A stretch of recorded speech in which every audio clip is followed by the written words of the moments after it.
আমার লফটের একজোড়া কবুতর নতুন বাবা মা হয়েছে, তারা তাদের এই বাচ্চাটিকে খাওয়াচ্ছে না। তো দায়িত্ব আমার উপর এসে পড়েছে, আমি ওকে খাওয়াই। এই যে দেখুন, ওকে এত বড় হয়েছে, আমি ওকে খাইয়ে বড় করেছি। যাই হোক, অনেক কষ্ট হয় এই বাচ্চাটিকে খাওয়াতে। চেষ্টা করি এই বাচ্চাটি জানি বেঁচে থাকুক। আমি রাত্রে সোলার ডাল ভিজিয়ে রেখেছি এবং এগুলো ওকে খাওয়াচ্ছি, সাথে পানি খাওয়াই এবং ও এগুলো খাওয়ার জন্য অধীর আগ্রহে অপেক্ষা করে।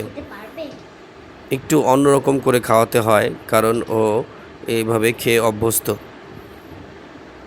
আপনি চেষ্টা করলে যে কোনো প্রাণীর প্রতি দয়া দেখালে আল্লাহও আপনার প্রতি দয়া দেখাবেন।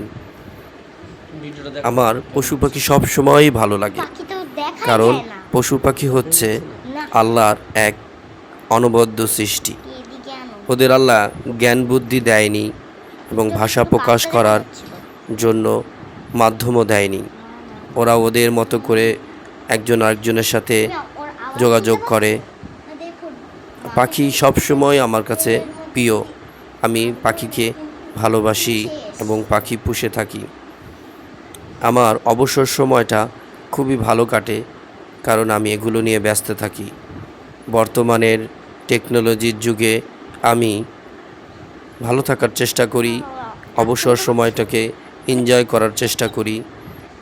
আপনারাও চাইলে পারেন আপনাদের অবসর সময়টুকুকে কাজে লাগাতে, সেটা ক্রিয়েটিভিটি হোক, সেটা ইবাদত বন্দেগী করে হোক, যেটাতে আপনার ভালো লাগে আপনি সেটাই করার চেষ্টা করুন।